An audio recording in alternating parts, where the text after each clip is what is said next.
Here's Shea Norley. A third player has been injured running to first base for the White Sox. After Eloy Jimenez and Luis Robert went down running to first base yesterday, Yoan Moncada got tripped up by the turf monster on his way to first and had to leave the game. Shot or no shot, the White Sox need Tony La Russa's don't run hard rule back. Tune in. It's a no shot, but it's unbelievable. It's unbelievable. These guys have to go. It's the constant treadmill of mediocrity with this Chicago White Sox team. It is amazing. We're not even in the May yet, and you're already dropping like flies. Same injuries, Cap. It is embarrassing. It is absolutely embarrassing. It is pathetic. No shot. You play the game the right way. Stop blaming the team doctor. He has nothing to do with their injuries. These guys got to condition differently. But if you listen, like I did, to ESPN 1000 in the pregame, I was listening to Waddle and Sylvie. They had an amazing interview with Doug Collins, rolled into the Connor McKnight pregame show, and Pedro Grifol said, yeah, Yoan's in the lineup, but he's been dealing with something. He's been banged up and a little sore. Down he goes in the second inning. See you later. Thanks for coming. When it comes to Moncada, I really don't have much for you guys. You just gotta flush them and get ready to play tomorrow. flush him. That's not what he said. He didn't? That's from a bad game. That was not about Moncada. You sure? Yes. I thought I read that in the paper. No, he did not say flush him. I think that Grifol said He when may it have comes said F him when he got back to his office. when it comes to Moncada, Grifol was quoted as saying, I really don't have much for you guys. You just gotta flush them and get ready to play tomorrow. flush him.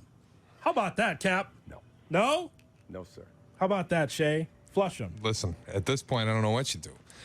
I know Cap says don't blame the team doctor. You do. At some point, doesn't the training staff need like an exorcism? Like, what is happening? We've already gone through this with the Bulls. It's been 3 years of this. Okay, and let me ask you a question. The team doctor, what is he doing that it... He's a doctor. No, I'm not even telling you the doctor, but like the training staff, you get these guys conditioned, right, at some level. The training staff, no, you're talking about the strength And conditioning staff, sure. Okay, in the off season, those guys don't go back to the Dominican with them or Venezuela or wherever it is, or Florida. These guys have to work out like a normal human.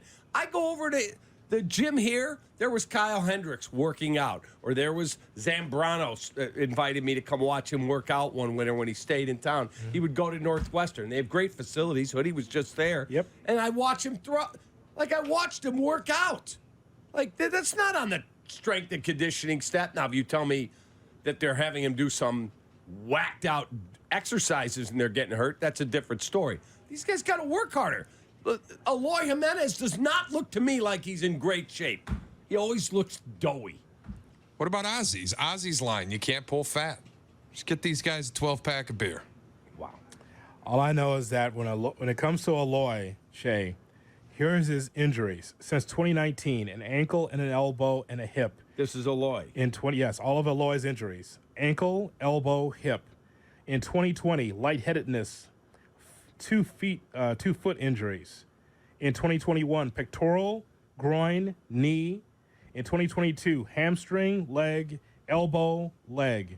2023, hamstring, appendix, leg in 2023, heel in 2023, groin in 2023, and now abductor. That's all the injuries since 2019 for Eloy Jimenez.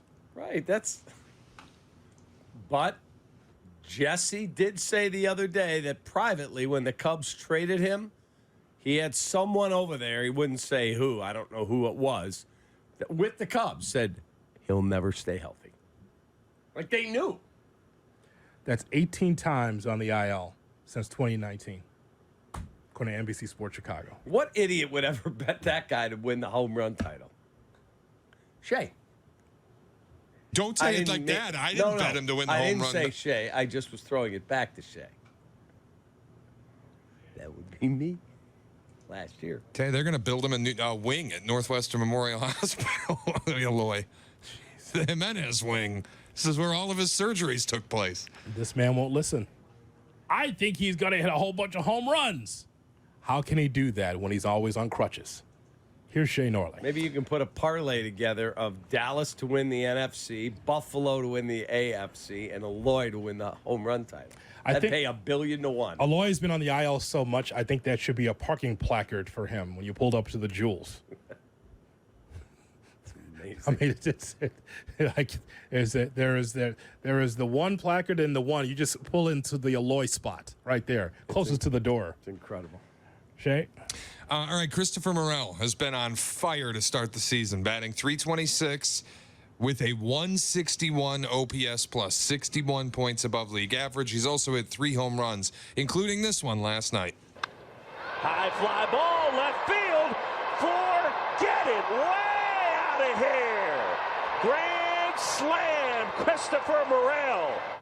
Really putting the slam in Slam Diego. Sorry, Hoodie. It is only 43 at bats, but shot or no shot, Morel has become an elite hitter. Well, he's becoming one. He's going to be one. First take Shea. Yeah, first take Shea. What does elite mean? 161 OPS plus would be elite. Well, that's not. I don't believe that's where he's going to finish. No, it's like Mike Trout level stuff. It's a no shot, but he's on his way. He's on his way to being a really, really good player. Really good player. Elite is to me a perennial all-star. I don't know if he's arrived at that level yet. First take Shea. Yeah, no, not yet, but I think he can be on his way. I'm just very high on him. I had a penny stock on him from the beginning.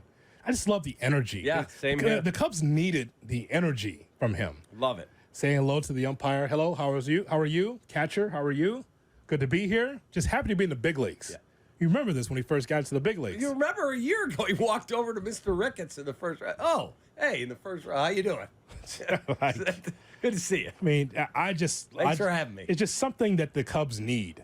That extra energy. And for him to hit that home run, I stood up and saw that grand slam. And I texted you. The first person I texted was my friend David Kaplan. All it is Morel with a billion, like 4 exclamation points. So I was I've told you about this restaurant. We got to go, called Mimas Taste of Cuba on Irving Park. We there yesterday? I wasn't there yesterday. But I was there one night with my son. Wilson Contreras was there. Alzolay was there. And Morel was there. And Christopher says, quote, "You believe they let us stay in these nice hotels?" He's like, "I fly on a charter plane and I stay in these nice hotels. How could I not play hard?" Yeah. Like, he gets it, man. Yes. Hope he never changes that childlike love for the game. Yeah. No, I think that eventually, Shea, he could be that guy because, again, we're looking for superstars, next-level guys in Chicago sports. As hot as Kap is on Suzuki, I'm as hot on Morel for the future. And Suzuki's 3 hits last night. Yeah. Again, restaurant quality play by the Cubs offensively. Yep. All right. What else do we have? Curb Your Enthusiasm ended its run for good over the weekend with an emotional series finale. Shot or no shot, Curb Your Enthusiasm is the best sitcom ever made. No shot. Nope, that's a no shot. But please don't. Great one. Oh, wait. So, Shea, did you see it? I have not watched the finale yet, no. Okay, but Curb it's up there for me. Because I'm 2 behind. I've only seen the first one this year. That's it. I'm 2 behind. So, it is not the greatest. But, however, for someone who never watched Seinfeld, me, I really get a chance to look into what Larry David is. You didn't watch Seinfeld then, or you to this moment have never watched it? I have never watched a full episode of Seinfeld. Wow. Why would I? Because it's awesome. Is it? I wouldn't know.